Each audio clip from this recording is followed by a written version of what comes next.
Mantap, Ganjar capres pertama yang diterima Sri Sultan Hamengkubuwono di Jogja. Kubu sebelah terlanjur blunder gara-gara Adi Armando koplat. Turbulen, disrupsi terjadi, jadi Indonesia itu mesti menempatkan posisinya mengikuti dinamika internasional, tapi tidak lupa pada kepentingan nasional. Ya, aspeknya banyak lah, polugrinya ada, ekonominya ada, pertahanannya ada, ya kan.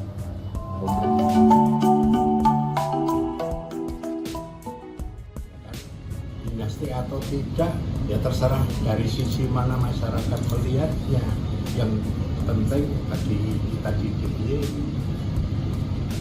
DIY itu daerah istimewa, diakui keistimewaannya dari asal usulnya dan menghargai sejarah itu aja bunyi undang-undang istimewanya itu.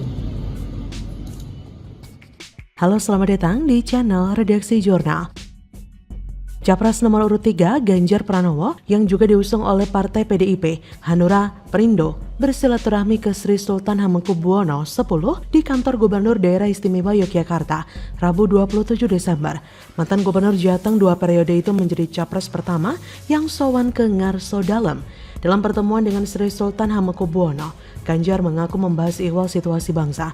Ganjar juga menyebut diberi wejangan oleh Sri Sultan yang mana merupakan sesepuh di wilayah Jogja. Capres berambut putih itu juga tidak menampik dalam pertemuannya, sekaligus untuk meminta doa restu kepada sesepuh menjelang Pilpres 2024 dan juga untuk keselamatan bangsa Indonesia. Disinggung perihal dukungan dan doa restu, Ganjar mengaku berharap dukungan dari semua masyarakat Yogyakarta. Sementara itu, Sri Sultan Hamengkubuwono X menyambut baik silaturahmi dari Ganjar. Ia juga mengiyakan bahwa Ganjar adalah capres pertama yang silaturahmi kepadanya, sedangkan 2 capres lainnya belum diterima. Wajar jika belum diterima, terutama Prabowo Subianto, sebab kubunya Prabowo telah melakukan blunder besar, sibuk menghina Kesultanan Yogyakarta. Kubu yang seharusnya memberikan elektoral yang baik bagi Prabowo malah membuat blunder parah dengan menyebut sistem pemerintahan DIY menggunakan politik dinasti. Kubu sebelah, yaitu pentolannya Adi Armando, telah mengkritik politik dinasti di Jogja. Efek dari video tersebut, rakyat Jogja pun marah. Sri Sultan pun bahkan berucap, dianggap begitu ya ubah dulu Undang-Undang Dasar 45. Kita semua tahu Adi Armando adalah seorang dosen, pegiat media sosial yang sering tampil di video-video yang tayang di channel YouTube miliknya. Selain itu, ia juga seorang politikus dari PSI dan akademikus yang mengajar di Fakultas Ilmu Sosial dan Ilmu Politik Universitas Indonesia.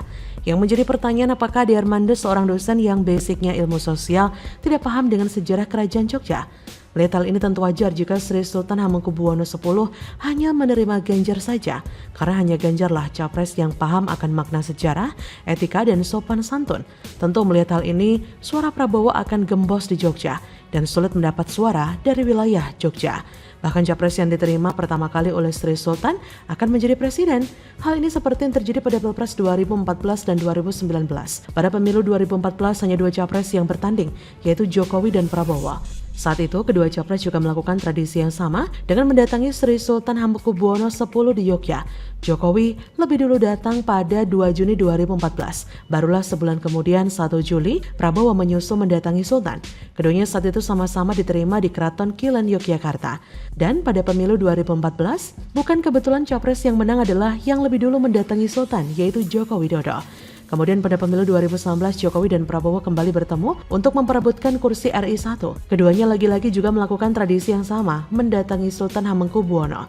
Seperti pada pemilu sebelumnya, Jokowi datang lebih dulu dari Prabowo, 23 Maret 2019, di Gedung Jene Keraton Yogyakarta. Sedangkan Prabowo baru datang ke Sultan pada 8 April 2019, diterima oleh Sultan di Kompleks Kepatihan Yogyakarta.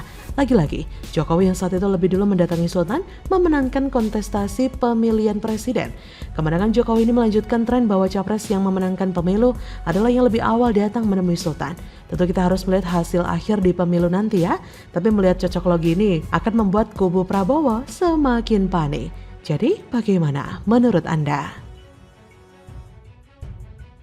Siap. Kita main karo.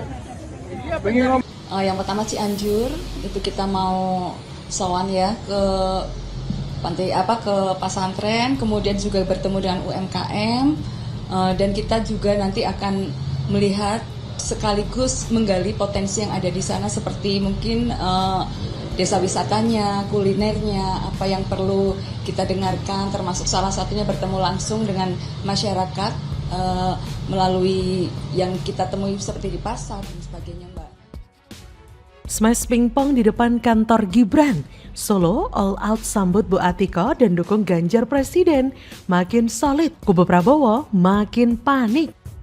Siti Atikoh tidak berdiam di rumah. Dia tidak juga sekedar mengikuti suaminya kemanapun dia pergi. Siti Atikoh setingkat di atas itu. Dia bersedia berbagi peran sekaligus berbagi tanggung jawab dengan suaminya. Dengan semangat Cut Nyak Dien, Siti Atikoh ikut terjun ke medan pertempuran. Dia ikut aktif memperjuangkan keyakinan dan nilai-nilai yang dipegang suami yang disayanginya. Siti Atikoh adalah cerminan nyata perempuan masa kini. Ia dikagumi para perempuan yang lebih tua, menjadi cerminan perempuan generasinya. Dan dia menjadi inspirasi bagi para perempuan dari generasi sesudahnya. Siti Atikoh adalah bintang dari kampanye Pilpres 2024 ini. Halo, selamat datang di channel Redaksi Jurnal. Capres RI nomor urut 3 di Pilpres 2024, Ganjar Pranowo dan istrinya, Siti Atikoh Supriyanti, hadir pada Car Free Day di Jalan Slamet Riyadi, Kota Surakarta, Jawa Tengah, Minggu 24 Desember pagi.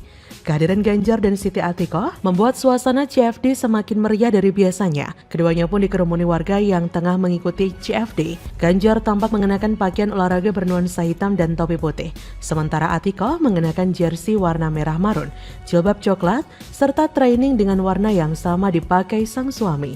Ganjar Atikoh menyusuri jalan yang biasanya ditutup selama beberapa jam untuk aktivitas masyarakat Surakarta pada Minggu pagi. Atikoh pun tampak sesekali meladeni warga yang mengajaknya untuk bersuah foto. Bukan hanya itu saja, Ganjar juga dikerumuni warga saat Atikoh ikut senam bersama dengan warga lainnya. Saat tengah dikerumuni warga, Ganjar mendadak dipanggil seorang instruktur senam yang memintanya menyapa masyarakat Solo dari atas panggung. Ganjar menghimbau warga Solo untuk menjaga kesehatan, sering berolahraga dan guyup rukun dengan masyarakat. Lalu, Ganjar pun melanjutkan meladeni warga yang mengajaknya untuk berfoto. Matahari pun kian meninggi di pagi itu. Ganjar Atikoh bertemu dengan warga yang sedang bermain pingpong. Ex-Wali Kota Surakarta, FX Hadi Rudiatmo, tampak di tengah-tengah warga di sana. Ganjar dan Atikoh kemudian bergabung bersama mereka. Ganjar dan Atikoh pun bermain pingpong. Tak disangka, Siti Atikoh ternyata cukup mahir bermain tenis meja. Saat berhadapan dengan Ganjar, Atikoh sesekali melakukan smash. Warga yang menyaksikan pun tertawa riuh dan memberikan tepuk tangan. Tak hanya itu, warga juga memberikan pujian kepada Atikoh. Banyak yang memuji kecantikan Atikoh. Hari makin siang, Ganjar, Atikoh, serta FX Rudi meninggalkan Jalan Slamet Riyadi. Mereka menuju Pasar Kliwon untuk peresmian posko pemenangan dan ke Pasar Notoharjo guna melakukan peninjauan harga. Ya begitulah kehadiran Ganjar dan Atikoh ke Solo, sekaligus membantah bahwa perempuan tidak bisa kerja. Dia adalah perempuan yang sedang menjalankan tugas, dia sedang memenuhi panggilan sejarah. Ya bukan perempuan yang terlampau ambisius, bukan sama sekali. Tapi Atikoh sejatinya sedang merombak total pandangan masyarakat tentang peran seorang perempuan sebagai pendukung suaminya, sebagai support system bagi sang suami yang sedang berjuang. Atikoh tidak berdiam di rumah. Dia juga tidak sekedar mengikuti suaminya kemanapun ia pergi. Siti Atikoh setingkat di atas itu.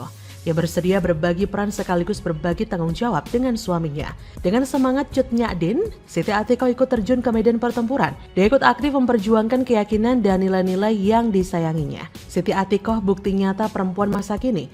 Ia dikagumi perempuan yang lebih tua, menjadi cerminan perempuan generasinya. Dan dia menjadi inspirasi bagi para perempuan dari generasi sesudahnya. Atikoh adalah bintang dari kampanye Pilpres 2024 ini. Makanya tak heran jika warga Solo berbondong-bondong menyambut Ganjar dan Atikoh saat berkunjung ke kandangnya Cawapres Prabowo, Gibran Raka Buming Raka.